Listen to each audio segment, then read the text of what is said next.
Good afternoon. Welcome to Salisbury University. My name is Mark Stewart. I'm the Climate Change Program Manager at the Maryland Department of the Environment.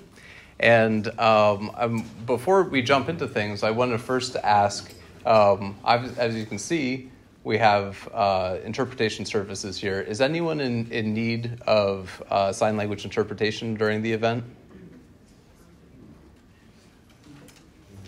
Okay, well, your job just got a little easier. Sure. Okay. All right. And next question, are there any elected officials or their staff who are present today? And if so, would you care to introduce yourself? Yeah, please. Susan Ostrowski, Worcester County Republican Central Committee. Great, thank you. Any other elected officials with us? Okay. Any members of the press who are present would like to introduce themselves? Okay. All right. Well, it's my pleasure to introduce Maryland's Secretary of the Environment, Serena McIlwain, to introduce herself to you and to offer some welcoming remarks. So, Secretary McIlwain.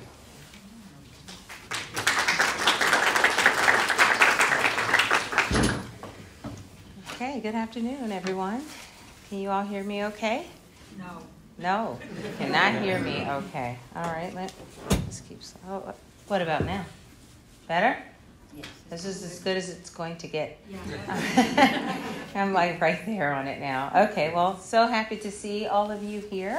Thanks for coming out to Salisbury. Special thanks to the university president, Dr. Lynn Ringer Lepre. Where are you? Are you here? No? Okay. Thank you for having us, and everyone here. Just thank you for caring enough to be here and to allow us to listen. I know that all of you have heard about the climate pathway report that was. We submitted a draft of it a couple of weeks ago. It almost seems like a month ago now.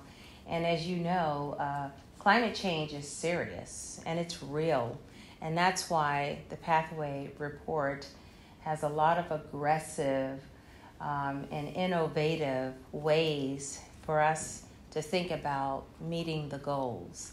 Those goals that we have as a state are not a wish list. We really have to meet 60% by 2031. It's in law.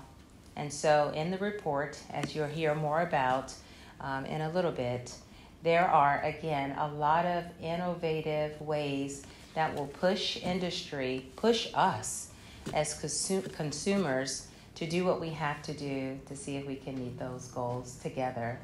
But together, in partnership, really is the key words. And that's why we're here today. We are having these listening sessions across Maryland because we're not just doing it in our building by ourselves and not listening to your concerns. So this is the third listening session that we've held. Is that correct? Yes. 3. This is the third one. We have more to come. How many more do we have? 4. 4 more. 4 more. All right. So if that's not a testament that this administration and our agency, Maryland Department of the Environment, if that's not a testament that we care and we plan to listen and take what you say seriously, because we have to do it together. And so again, I thank you for being here. All of us are in a listening mode, and what you say will matter. Thank you. Turn it back over to you. Thank you so much. So again, Mark Stewart, I run the climate change program at MDE. The climate change program is responsible for several aspects of Maryland law. One, doing a complete accounting of greenhouse gas emissions across the state. So we're the official record keeper of how many emissions is Maryland producing, and are we on track for meeting the state's obligations under the law to reduce greenhouse gas emissions. We're also responsible for developing the state's plans to reduce greenhouse gas emissions and to work across the agencies and with the governor's office to make sure that the executive branch is fully engaged in implementing the state's plans to reduce those emissions. We also staff the Maryland Commission on Climate Change and several of its working groups, and Secretary McIlwain is the chair of the state's Climate Commission. Here we go. Very quick agenda that we have today, or a brief overview of the agenda that we have for you today. We're going to give you a little bit of a very brief background on climate change. Today's not meant to be a teach-in on climate change, but a very quick background on that. And then I'm going to turn things over to Dr. Kathleen Kennedy from the University of Maryland Center for Global Sustainability to talk about their Pathway report. We've built in a little bit of a break after the presentations. We have some refreshments outside. Feel free to grab some. Otherwise, take a bathroom break. And then we'll come back around 2:40 and do a listening session. We'll invite people up. You'll have a couple of minutes to share your thoughts on things that you want MDE and the state in general to keep in mind as we work together across the agencies and across all of society to develop the state's plan later this year to achieve Maryland's statutory obligation to reduce greenhouse gas emissions statewide. So climate change, well documented. We know that it's happening. We know that Maryland is warming actually disproportionately faster than the rest of the United States. As it's getting warmer, it's getting wetter. Precipitation events, rainfall events especially, are getting more intense. We're getting more rain in intense periods during storms, but then also more time between those storms. So we both have severe drought that's occurring more often, followed by intense precipitation, which I probably don't have to tell you has really significant impacts on agriculture, on local communities, on the fact that our state's capital is often flooded in its downtown area, so on and so forth. When I grew up in Maryland, I've lived in Maryland almost my whole life. I used to go up to Whitetail for skiing. The Maryland ski industry is now, the mid-Atlantic ski industry is really decimated. We have warmer temperatures in general that are making, the once wintertime conditions that we had much more challenging. We have the severe flooding that I mentioned. My own family, who lives in historic Ellicott City, has been displaced from their home twice now in 2 years from what so-called 500-year storm events. I have a nephew who's been suffering from Lyme disease. The range for Lyme disease, the ticks that carry Lyme disease, is expanding as the climate is warming, so on and so forth, right? I mean, we all are experiencing climate in different ways, but it is, unfortunately becoming something more and more that's affecting our public health every day. I'm happy to report that Maryland is a national leader in this. We've reduced greenhouse gas emissions faster than almost every other state, yes, faster than California. A big part of that story is that in 2006, we had 18 coal-fired power plants. We also had the worst air quality east of the Mississippi River. Today, we've got 3 coal power plants remaining. Likely by the end of this decade, we'll have no coal-fired power plants remaining. Last year was the first year that Maryland achieved compliance with all of the national air quality standards. We've dramatically cleaned up the air. We have much improved public health and cleaner air as a result of the reduction in greenhouse gas emissions and other criteria pollutants. And we aspire to continue to be a national leader. We, thanks to the General Assembly passing something called the Climate Solutions Now Act of 2022, we now have the nation's most ambitious goals to reduce greenhouse gas emissions moving forward. So we strive to achieve a 60% reduction in statewide greenhouse gas emissions by 2031 and net zero emissions by 2045. No other state has matched Maryland in setting goals that ambitious. And it is the responsibility of the executive branch, of course, to to implement the laws passed by the General Assembly. So we are obligated to develop the plan, to develop the policies, implement and enforce the policies to see that we're able to achieve the goal that we were given by the General Assembly in 2022. So at this point, let me hand it over to Dr. Kennedy to talk about the Pathway Report and the wonderful analysis that they've been able to do in partnership with MDE.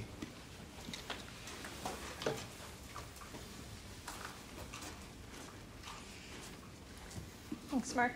So in the next slides, I'm going to walk you through some of the highlights of the report. The overall goal of this report was to model a pathway to meet the state's climate goals that Mark just laid out. So to do this, we analyzed two different scenarios. The first is current policies. So this is everything that's on the books for the state, as well as relevant policies at the federal level, such as the Inflation Reduction Act. And so this lets us check how close are we to the goal with what's on the books already. And on that, we see that the state's on track to achieve about 51% reductions by 2031 with full implementation of all of those policies. The second scenario we analyze is the Maryland's Climate Pathway scenario. And this is a comprehensive approach that layers on additional policies on top of what's already there to achieve the 60% reduction goal by 2031. So this is an all-of-society approach that looks for emissions reductions across all sectors of the economy, includes efforts from federal, state, local governments, as well as NGOs and nonprofit organizations and all sorts of community groups and individuals. So it really is a pathway that involves everyone in Maryland to really achieve these goals. So I'll start with just a high-level overview for some context.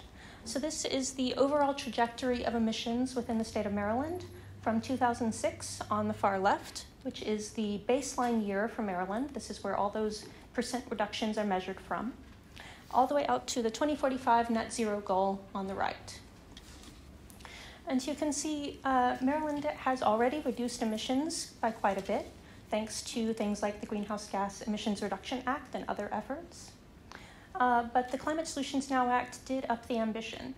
So the 2031 goal with 60% reductions is the main focus of this report, and that's what I'm going to focus most of my slides on here. But we do model out through 2045, so I'll mention a few things that are relevant to that goal as well as we go through. So here, this figure is showing kind of a summary of that pathway. And so I'm going to break down exactly what's going on here. First, we start with the 2006 emissions. Again, that's the state baseline over on the left. So this is all the greenhouse gas emissions in the state for 2006. And we have to get over to the far right side. This is the 2031 numbers if we reach 60% emissions reduction. So the first step in this is recognizing what Maryland's already done. This is the green bar that I've highlighted here. And this is everything the state's achieved as of the 2020 inventory for greenhouse gas emissions, which is the most recent one we have available. And that already puts the state halfway to the 60% goal. So next we go into those two modeling scenarios that I talked about. So here, each of these different bars is a different sector of the economy. The one I've highlighted is electricity in yellow. And the lighter shade on top is the current policies. That's the on-the-books scenario. And then the darker shade on the bottom is the Maryland's Climate Pathway scenario that layers additional policies on top of that. So what I'm going to walk through in the next few slides is for each of these different sectors, what are those extra policies that are needed to meet the 60% reduction goal? So we start with the electricity sector. We model an 89% reduction in emissions for this sector, which is the largest reduction both in percentage terms and absolute terms of any of the sectors. And this is achieved through 100% clean energy sources by 2035, as well as collaboration across Maryland and with other states to ensure that any imported electricity coming into the state is also clean. And it also requires boosting renewable energy deployment by taking advantage of incentives at the federal level and other programs such as solar energy tax credits. Next, we have the transportation sector. This is the currently largest emitting sector in the state, so it's very important to address. We model a 49% emissions reduction in this sector, starting with some measures like smart growth and zoning reform that can reduce overall vehicle miles traveled. but also including access to state and federal incentives to support electrification of the transportation sector. We model the adoption of California's Clean Fleets regulation, which is for things like the trucking industry, the heavy-duty vehicles. And we show a 100% electric bus sales by 2025. And we also model some electrification of non-road sources such as lawn care equipment, think riding lawnmowers, or even things like commercial forklifts. Next, in the building sector, we model a 35% reduction in emissions. This comes from setting a zero emissions appliance standard, which can improve indoor air quality and safety, as well as reduce greenhouse gas emissions. We also model a zero emissions construction standard for new buildings. And we also extend the energy efficiency standards that the state already has in place. In the industrial sector, we model a 79% reduction in emissions. This comes from a Buy Clean standard for manufactured products to support cleaner manufacturing processes. We model a shift in fuel usage in the cement industry away from coal to cleaner sources. And this is actually a process that's already ongoing based on the 2 facilities within the state that produce cement already have sustainability goals of their own, and so they are already planning to move toward a mixture of natural gas and bio-based fuels. We also just model including the manufacturing sector in decarbonization efforts. So currently there's an exemption based on the Greenhouse Gas Emissions Reduction Act that excludes the manufacturing sector from regulations around this. And so to really move forward with this sector, that would have to be removed. Next, we have industrial processes and product use. So this is different from the previous sector because the previous slide was all about combustion emissions, so actually using fossil fuels. Here we're looking at things that come about more from like chemical processes or other non-CO2 gases that may be a little bit harder to abate sometimes. So for this sector, we model lower process-related emissions in cement manufacturing. So this could come from material substitutions and other techniques like that. We also model the use of carbon capture and storage, or CCS, for cement emissions beyond 2035. So this is one of those things where it's probably not going to be available for the 2031 goal because it is a developing technology still, but it can be useful for hitting that 2045 net zero target. And finally, we model a reduction in non-CO2 gases related to air conditioning and refrigeration and some other sources. Next, in the fossil fuel sector, we model a 26% reduction. This comes from reducing natural gas usage across all the sectors that I'm showing here, as well as widespread monitoring of natural gas infrastructure, all while ensuring affordability and no increased costs for Marylanders, especially for vulnerable communities. Very important for the sector. In waste management, we model a 40% reduction. This comes primarily from increasing recycling and waste diversion away from landfills, and a particularly important component of that is improving access to composting for those bio-based emissions. And next, in agriculture, we model a 9% reduction. This is from implementing climate-smart agricultural practices, as well as pursuing zero-cost mitigation strategies for livestock. So this is something that would not put a cost burden on Maryland's farmers. This next sector is a little bit different. So you'll notice in the chart here, all of the numbers are negative. So the forestry and land use sector is actually a sink for carbon dioxide. And so this one is not actually included in the 2031 goal, which applies to gross emissions, only positive values. But these negative emissions are important for 2045, where you can balance out positive and negative emissions. So protecting and expanding these natural sinks in forests and others will be really important for meeting that 2045 net zero goal. And future analysis will give us some opportunities to expand on this sector. The last policy I want to mention is an economy-wide policy, so it applies to all of the sectors that I just walked through. And this is a cap and invest program. So the proceeds from that cap and invest program can be reinvested to support Marylanders. And overall, this program delivers about 4% emissions reductions. And this pathway has the potential to deliver significant benefits for Marylanders. So on the climate side, on the far left, we've got a snapshot of 2031. We do achieve the 60% emissions reduction goal in the pathway, which allows Maryland to contribute to national and global goals for reductions as well. But it also reduces co-pollutants. So these are other gases that aren't related to global warming, but bring health benefits for Marylanders. So the middle column here is a summary of a few of those health benefits. So again, a snapshot of 2031.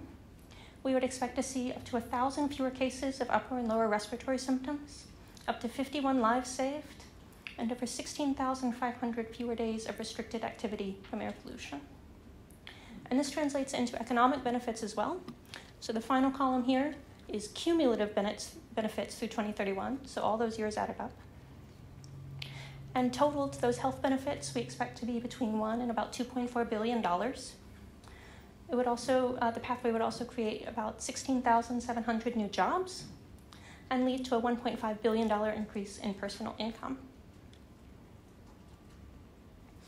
So now I want to shift a little bit from talking about what those policies are to thinking about how we actually do this, because the report discusses not just what, but how.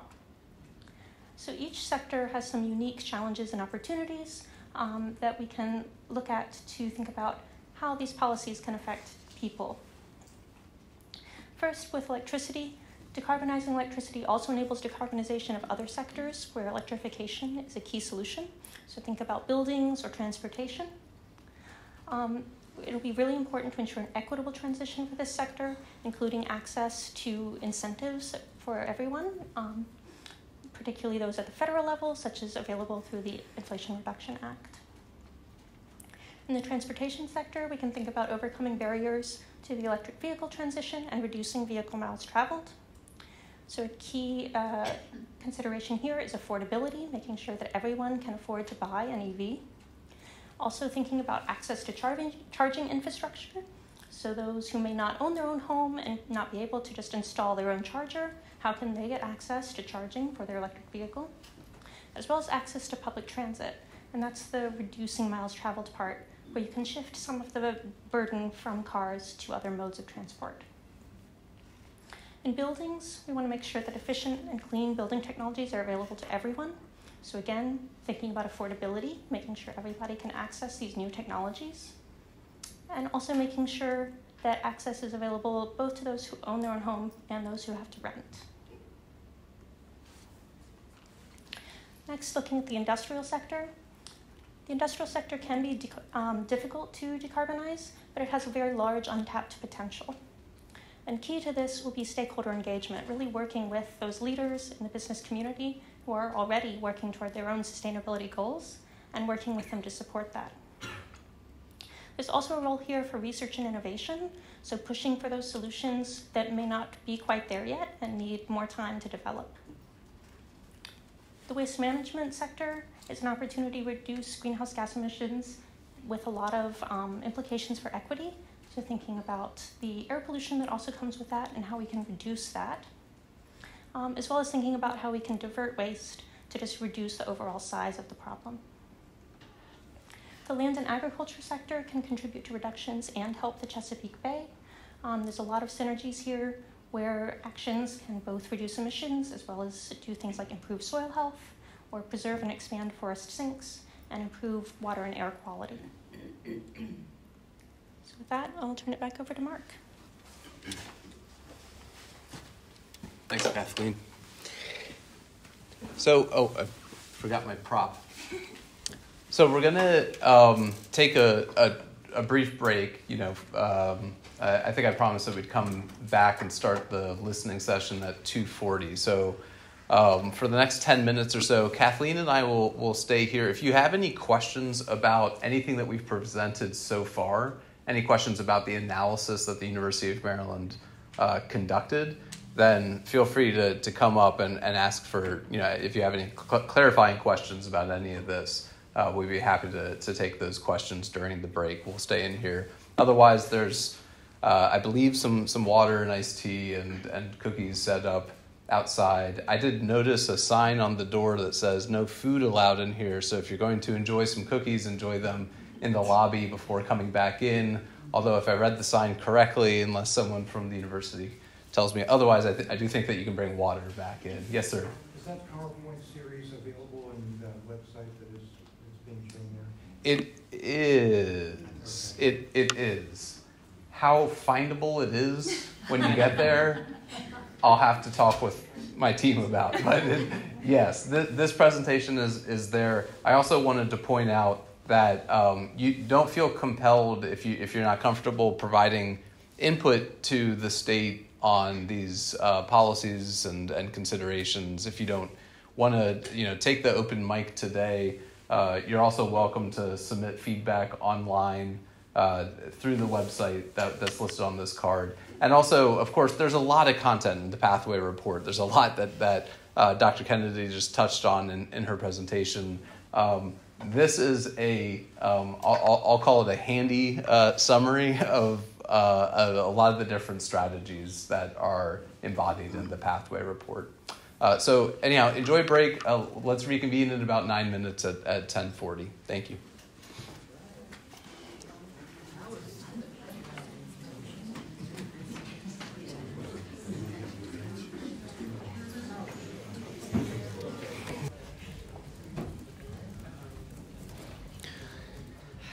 So I wanted to get started with a few kind of survey the room type of questions, and then we're going to do some open mic. A number of people, the majority of people in the room signed up to provide comment, which is great. Instead of having you all line up and then spending the rest of the time standing, you can remain seated, and Christian on our staff will just move around to be able to bring the microphone to you. So feel free to enjoy your seats for the rest of the time. So a couple of survey questions as we get started. First one here. Governor Moore has set a goal for Maryland to achieve 100% clean power by 2035. By the end of this year, the agencies will recommend a policy to achieve that goal. We would like your input on what you think the state should qualify as clean power. So please raise your hand if you consider any of the following choices. So I'll read a few things, and with each one, you can raise your hand if you think that type of source of power is a clean energy source of power. Okay. So the first one is solar power. If you consider solar to be a clean energy source, then show of hands. Okay, thank you. Can I have it? You can half it. Yeah, we can. I don't know how to gauge that in our records, but yes, you can half it. Put it on a building, keep it off the farm. How's that? Yeah, this is good. Ooh, I'm gonna work that into the tally. Okay, thank you for that. Wind power. No. Thank you. Hydropower.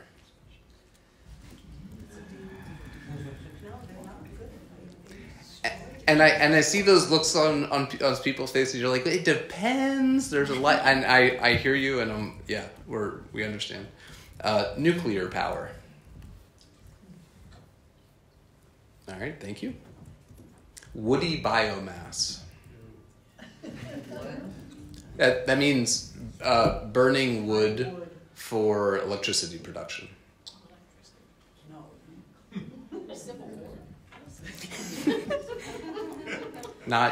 It's not super common in Maryland, but it is sometimes considered a clean energy source. All right, and then the final one on this list is municipal solid waste, i.e. trash incineration, burning trash for electricity production. I don't know enough to know. Okay, all right, thank you.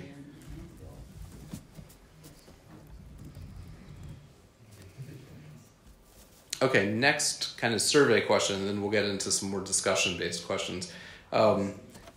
If your home heating system breaks and you call a contractor to fix it, the contractor often replaces it with one that's similar to the old one. We're trying to design policies that encourage contractors to explain the benefits of higher efficiency heating systems to their customers to break the cycle of old fuel-burning equipment being replaced with new fuel-burning equipment. By show of hands, how many of you would likely rely on a contractor to pick the right heating system for your own home? I just did. Yeah, it's the norm that people call their contractor and the contractor says, well, here's what I recommend. But okay, that was helpful. And how many of you already know to talk with your contractor about replacing fuel burning equipment with a heat pump? A few people, okay, thank you. All right, the next one's maybe going to open up some kind of brief discussion. So cars and light-duty trucks are the single largest source of climate pollution in Maryland. Transitioning to electric vehicles, or EVs, is critical for achieving the state's climate goals. The best-selling car in America right now is an EV, so the transition is well underway. Does anyone have concerns about owning an EV, and would be willing to say briefly what your concerns are? Or are there any EV owners that want to describe, either positive or negative, their own personal experience with owning an EV in Maryland? Okay, couple people. So we'll take comments from these two on that, and then we can move to the next one. You want to hand them a mic? Thanks.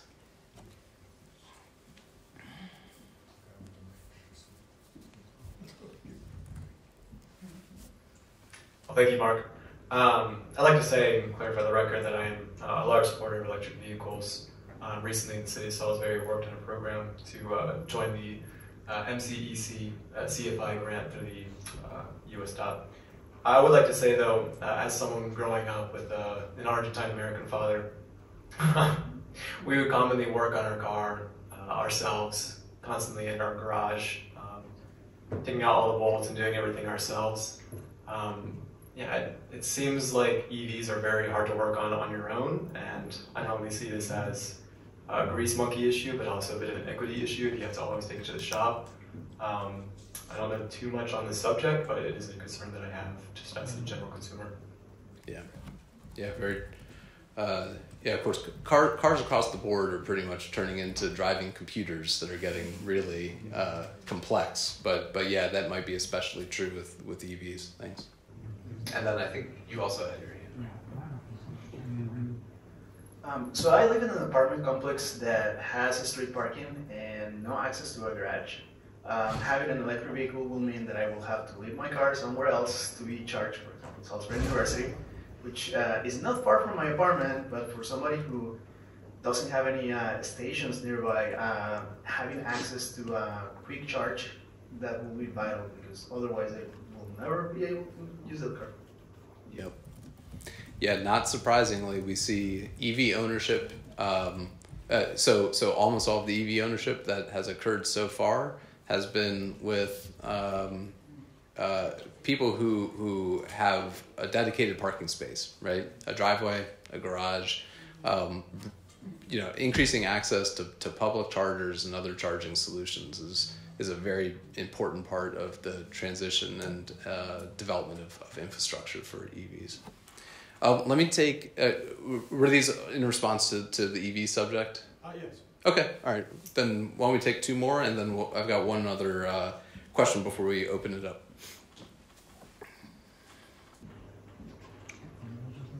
Well, we were focused on the EV world with your survey, but there are propane vehicles, natural gas vehicles, which offset carbon at a much greater rate than gasoline or diesel. Actually, the largest alternative fuel use in the state of Maryland, other than gasoline or diesel, is propane at this point. Many studies of how propane has a very positive impact when compared to the traditional fuels. So I would recommend that as we look through this climate change, that we look at all the opportunity that we can to cut emissions and not just isolate it to a single source EV. Great, thank you. I saw one. Thank you, Christian. I just rented an EV in California for a week, and I could not find a place to charge it. 2 blocks away, I finally did, and it was a low There's high, medium, and low. I found the low one. After 7 hours, I got to 50%. And it only cost $14. But you're right, I live in Ocean City, Maryland, and I believe the closest mechanic is Dover, Delaware. It's good for cities, but in my opinion, it's not good for people that live in towns. I heard that they come and pick your car up, but I don't know what the charge is.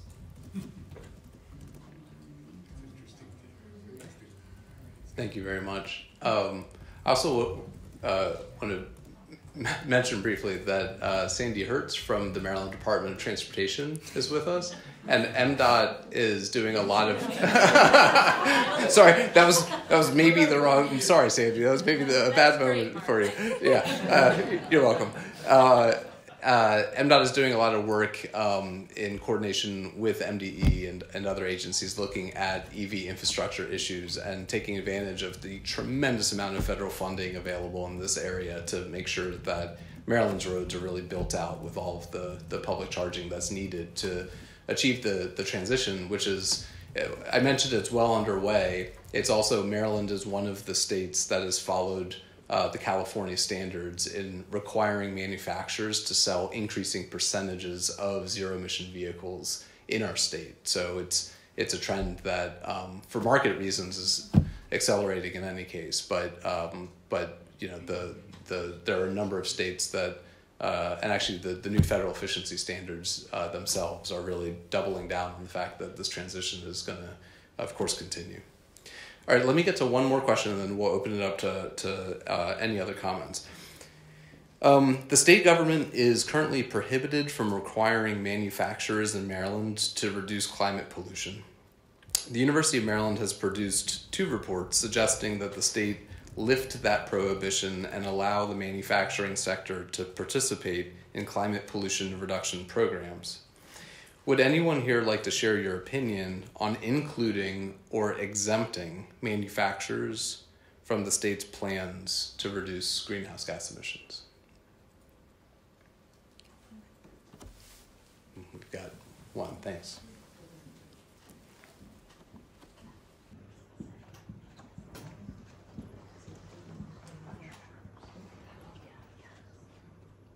Hi, I'm Susan Olson from the Sierra Club of the Lower Eastern Shore, and we're having problems. Well, I live in Dorchester County. Salisbury's going to do this, right? But Dorchester County will not. And the thing is that we were made a priority district for electric school buses, which meant that they would pay $375,000 per bus with $20,000 extra for the charging infrastructure.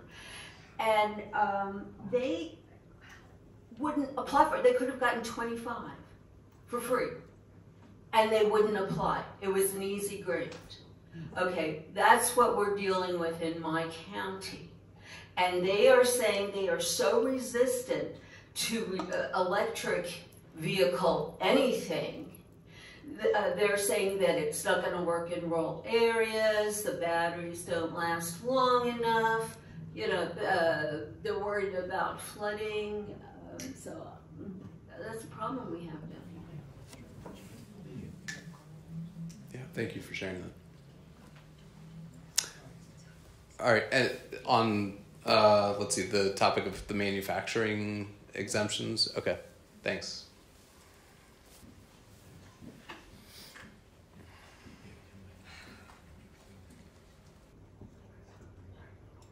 Charles Stegman, I'm president of Myconical Environmental Trust, and it seems to me that lifting this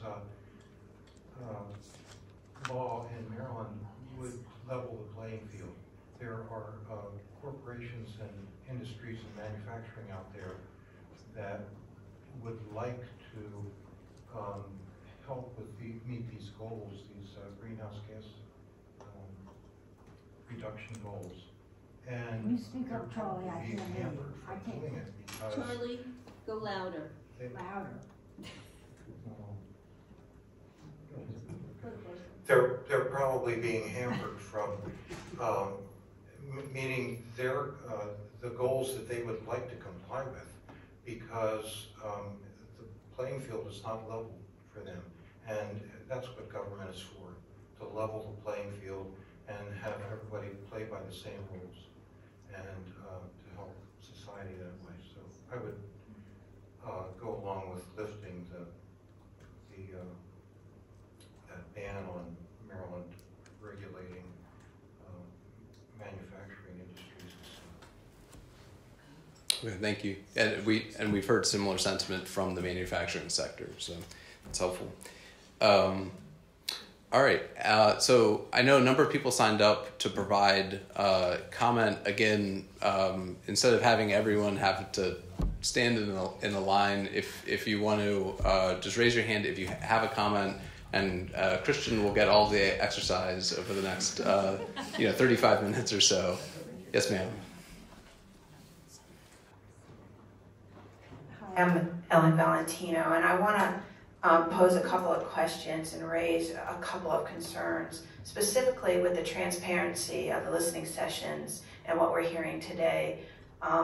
If there are videos being taken, I think that the videos from other listening sessions should be posted online so all can see that maybe we're unable to be here. Additionally, these questions and surveys, I see notes being taken. I don't know whether they're official or just how they're putting into a calculus of how you come to an end report recommendation.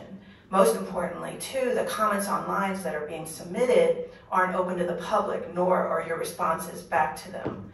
In the handouts, it says, contact us and we'll get an expert to respond to you. And I think it's important we see the list of experts. I think it's important. I have some experts with respect to the importance of other alternative fuels that I think the state should be looking at, whether it's propane, whether it's biofuel for heat oil, as opposed to just this focus, what I see is on electricity.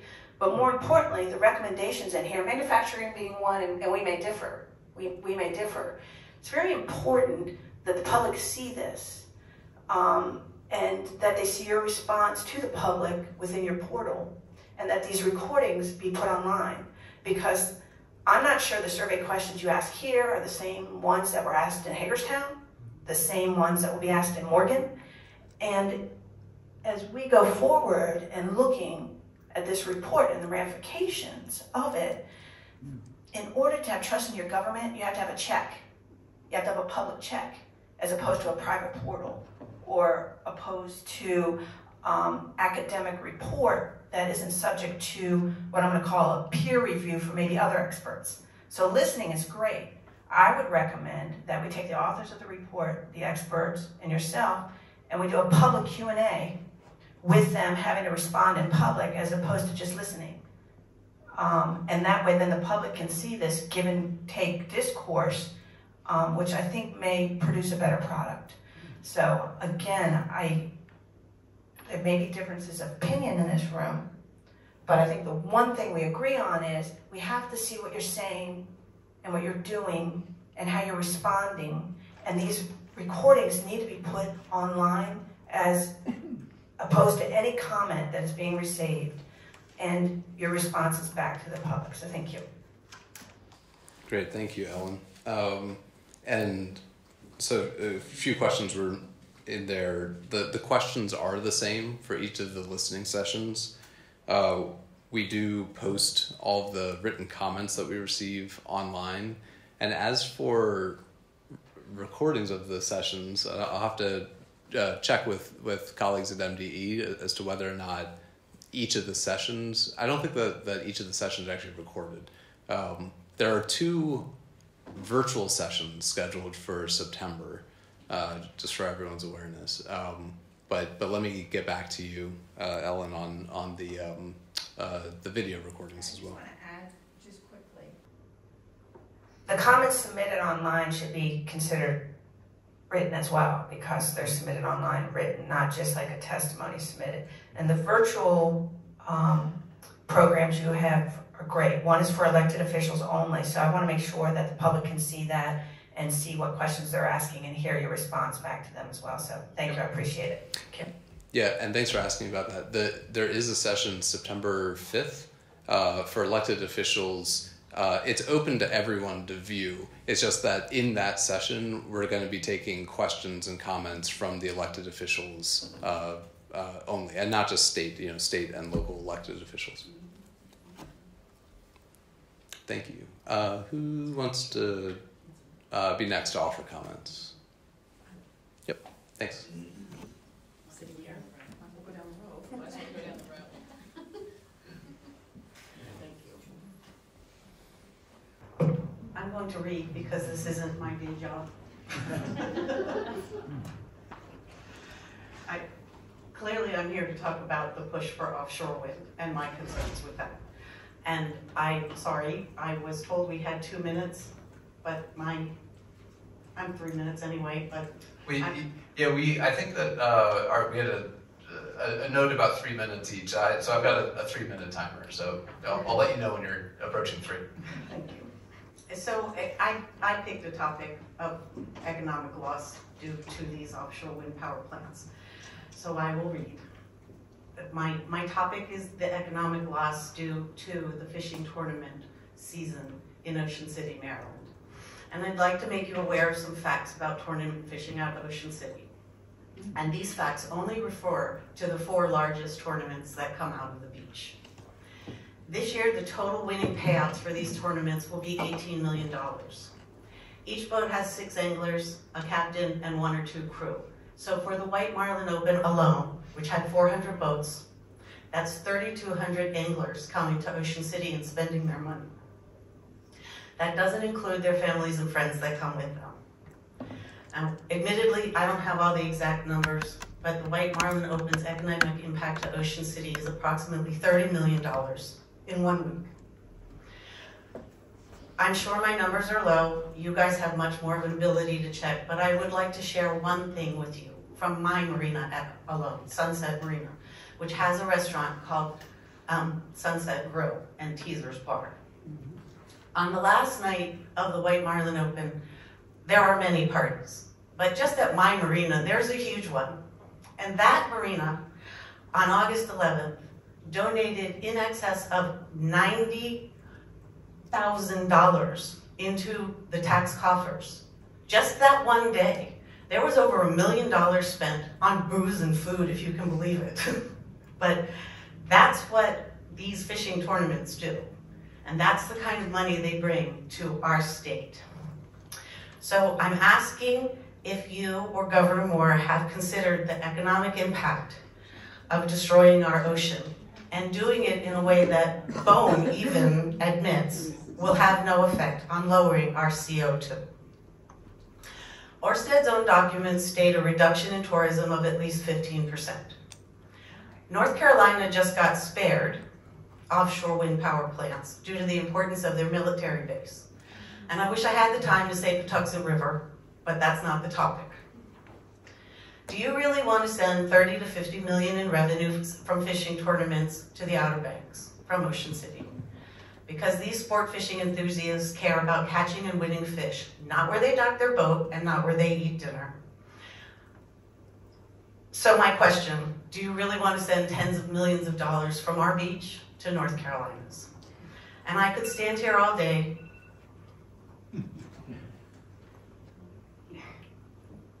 I believe there's nothing green about these projects. They won't replace the use of fossil fuel. In fact, they rely on petroleum products to function. And we all know that in the Inflation Reduction Act, for every acre of ocean land to be leased to offshore wind, 6 acres must be leased the year before to oil rigs. So we're not eliminating oil.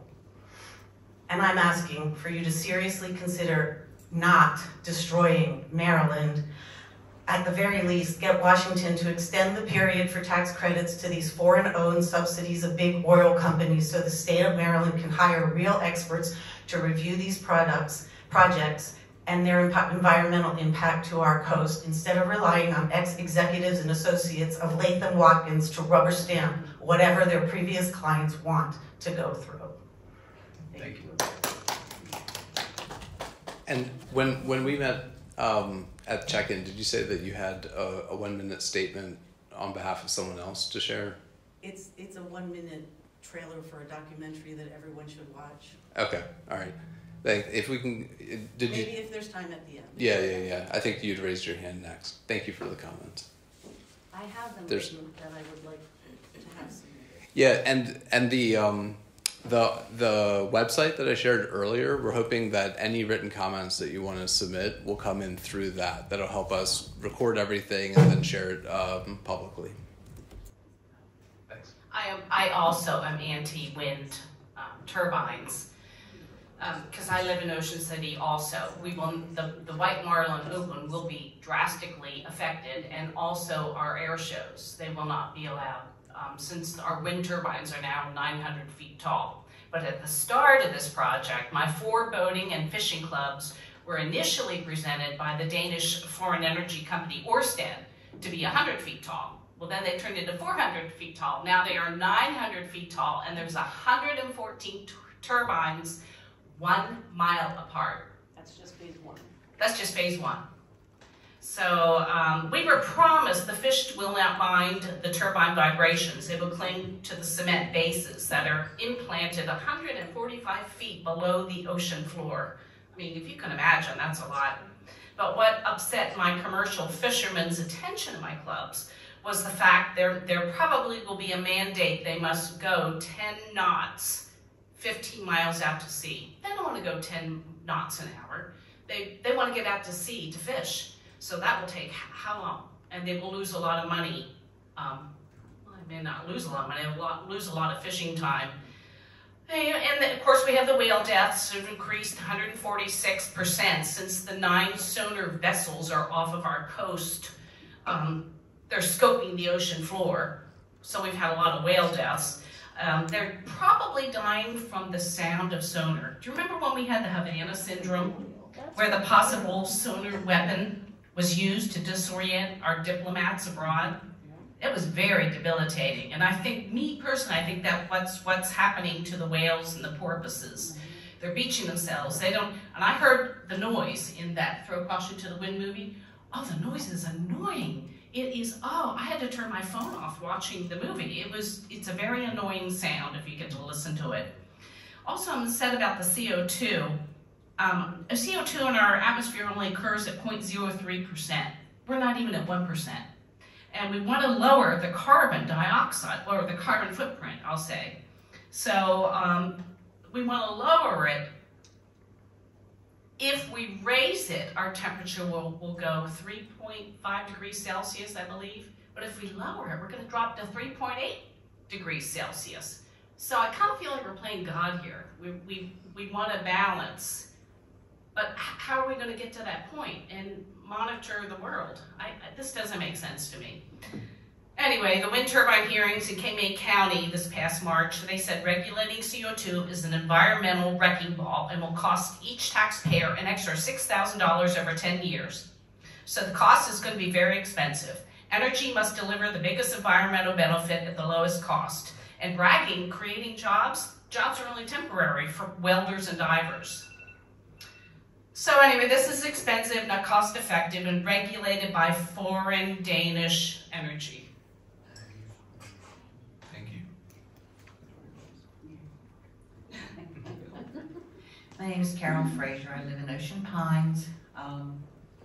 The Maryland Climate Plan contains some very extreme prescriptions for dealing with a pretty minute problem, in that the USA is responsible for only 13% of the world's greenhouse gas emissions, and there is no reduction plan in place for the 2 biggest polluters, China and India.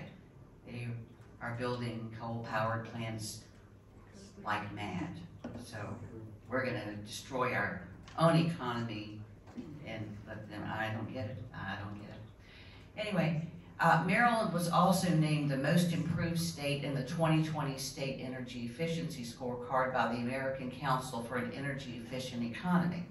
So apparently we've been doing pretty good and in that regard. So I'm not sure why we are going to such extreme measures, especially when, according to what I've read, the plan and everything, there's no guarantee in it that we can even reduce the temperature by 1 degree Fahrenheit. I mean, it's like, where's the benefit? I too am concerned about offshore wind, extremely concerned. but that doesn't seem to be the focus of the Maryland legislation. So I'm not going to say that much about it. I will say that over 60 whales, and I'm just saying whales, have died since December 1st, 2022, washed up on shore, dead, okay? That is since December 1st, 2022. That's less than a year. That has never happened before. But that's not off of our coast. That's off of New England, New York, New Jersey, where they are actively doing all the construction and all the sonar. So, you know, I hate to see that coming here. I also worry a lot about our commercial fishing. It absolutely boggles my mind that our government agencies, beginning with the EPA and going all the way through to BOEM and NOAA, and I'm sure their Maryland counterparts, seem to have no concern at all about the effects of their policies on the commercial fishing industry or even on the people who consume the seafood that they catch. If you continually make it harder to do the job, if you endanger profits with more and more government regulations, if you take all the joy out of doing the job by forcing people in this industry to comply with regulations that they know are at best useless and at worst harmful, then eventually you won't have anyone left who's willing to do the job, and that is already happening, okay? What then? We're gonna have lab-grown fish? And I found this very interesting. Volvo admitted a couple of years ago that the emissions from manufacturing electric vehicles can be 70% higher than in manufacturing gas-powered vehicles. And it claims it can take up to 9 years of driving an electric vehicle before it becomes greener than a gas-powered vehicle. I mean, before the result shows up, so to speak. I think that's about the lifespan of an EV battery before it has to be replaced at a cost of thousands of dollars. So I'm not sure. One last thing I wanted to say. This is an excellent book. Everyone needs to read it. Bjorn Lomborg is a committed environmentalist, member of Greenpeace. He believes in man-caused global warming, the whole thing, but he is very concerned about the extreme measures that are being taken, what it's going to do. The subtitle of the book is How Climate Change Panic Costs Us Trillions, Hurts the Poor, and Fails to Fix the Planet. Please read this book. Thanks. I actually have. You touched on a lot of important points there, and you're absolutely right. Maryland alone, and let's be perfectly clear, Maryland alone will not stop global climate change. It takes action from states, nations around the world. Our partners at the University of Maryland happen to be part of their research focus is on policy in China and decarbonizing China. So I wanted to see if, because we have some of the experts in the room, including Professor Rena Sway on that topic, wanted to see if Rena or Kathleen wanted to address any of the work, or briefly, why there's reason to be optimistic about climate policy in China. Rena's the expert on that if she's willing. Okay. Happy to. I mean, it is definitely a challenge. Louder? Oh, just kidding. Sorry. You're absolutely right. There's, definitely a lot more need to be done across the board in all the countries, and that's why it's a human being faced a common challenge, and we work on, from the national, international level to the local level, see what are, can be done and needs to be done.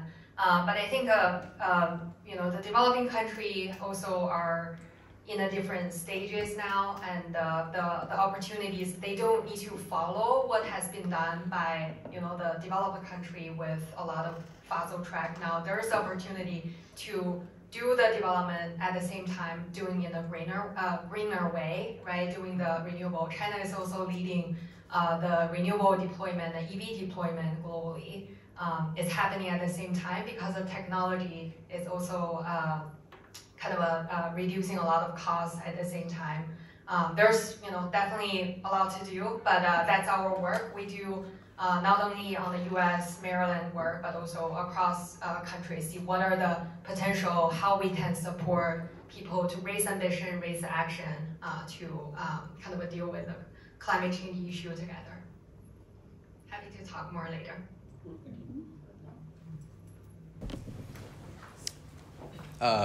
Who's next for public comment? Thanks. Oh, I see a hand over here. Thanks, Christian.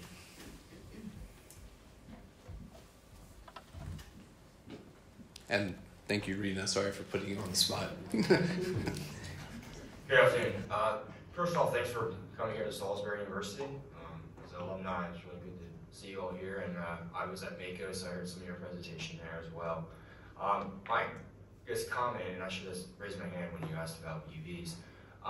Just as a consumer and citizen in the state, I like to see policy put in place maybe before some of the suggestions you mentioned on the transportation side, that EV users kind of pay the fair share that was mentioned earlier.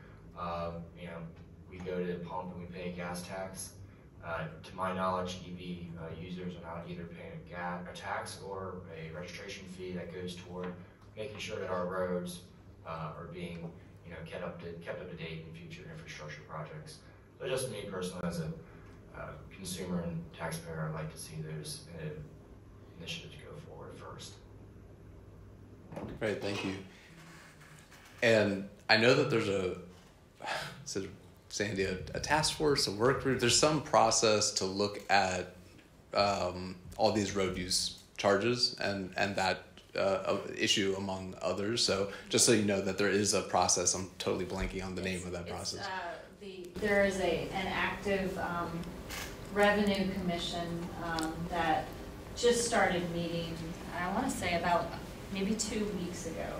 And one of the things that you bring up is in transportation for the state roads and some of the local roads, the revenues that we generate through tolling, through registrations, through gas tax, are what is then used for maintaining the roads that we drive on. So with the conversion from gas-powered over to electric vehicles, that source of revenue at the fuel pump will go down.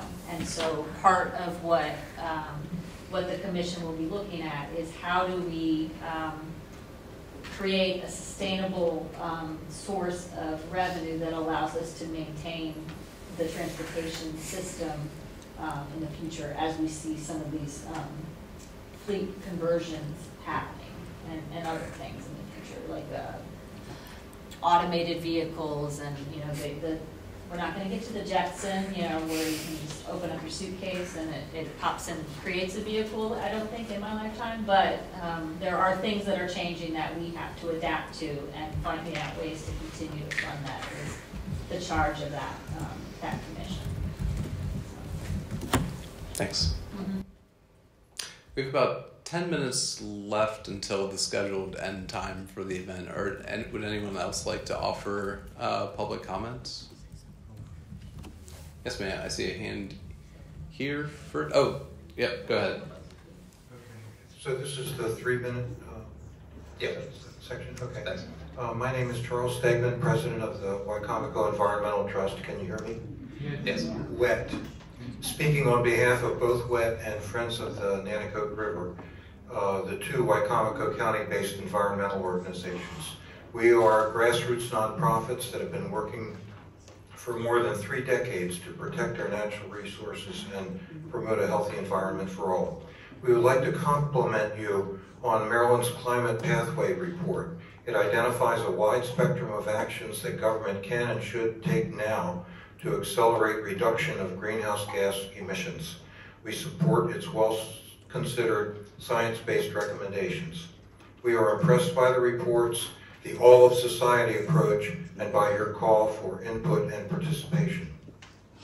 The report correctly recognizes that all sections All sectors, must contribute to meet the 2031 and 2045 goals, and that local engagement is the key. We especially applaud the report's focus on environmental justice and equity and on the state's obligation to include underserved groups. This is increasingly important as our climate changes, requiring new initiatives such as public and residential cooling, expanded swimming facilities, public access to our waterways, and other measures critical to public health. While these proposals are ambitious, we believe additional measures and improved implementation are also necessary. Specific additional measures need to be developed quickly to help our economically vital agricultural sector reduce emissions.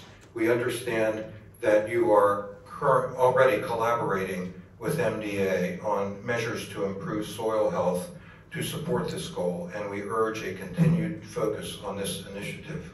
We trust that the report's recognition that there is not enough data on agricultural emissions will prompt steps to gather the needed information and identify additional opportunities. An example of this would be additional state support for the environmentally sound processing of biomass, which we have a lot of here on the Eastern Shore, with technologies such as anaerobic digestion and pyrolysis. This is important not only to reduce emissions directly, but also to manage waste and improve water and air quality. In addition, we should incentivize the existing gas pipelines and other distributors to substitute biogas captured from such processes instead of fracked gas. Biogas is a net positive for the environment, especially if it replaces fracked fossil fuel gas. Another opportunity that should be evaluated is the conversion of coal-fired power plants to plants fueled by biomass. Thank you. And I'd like to complete the statement, if possible, on behalf of the two organizations. I'm Carol Donahue. I'm a member of the board of both WET and the Friends of the Nanticoke River. As Dr. Stegman said, another opportunity that should be evaluated is the conversion of coal-fired power plants to plants fueled by biomass. This is already under consideration for the Warrior Run plant near Cumberland. Such uses for biomass produced in predominantly agricultural areas such as ours could contribute to emissions reduction and also to improved water quality throughout the Chesapeake Bay watershed. So we certainly support serious consideration of that. The state has already acted to expand the offshore wind initiatives to help decarbonize the power grid and reduce Maryland's reliance on imported energy. We and the scientists who are our members and have looked at this do support that initiative. We believe it would also be prudent to start now to evaluate additional opportunities for carbon dioxide removal as well. We recognize that your report says you'll start looking at that and hoping to make something of that after 2031, and that these opportunities may not be ripe yet, but anything we can do. We do think Maryland has done a good job of already encouraging significant tree planting, which helps, but emerging CO2 removal technologies could help. In addition, more needs to be done to identify and address the unique concerns of rural areas of the state, especially in economically disadvantaged areas such as this one. Measures designed to incentivize electric vehicle use, promote community solar programs, etc., will need to be tailored to rural areas. We asked candidates for our local elected offices about charging infrastructure, and we got a laugh. At one program not too long ago, and said, well, we don't need it because we don't have many electrical vehicles.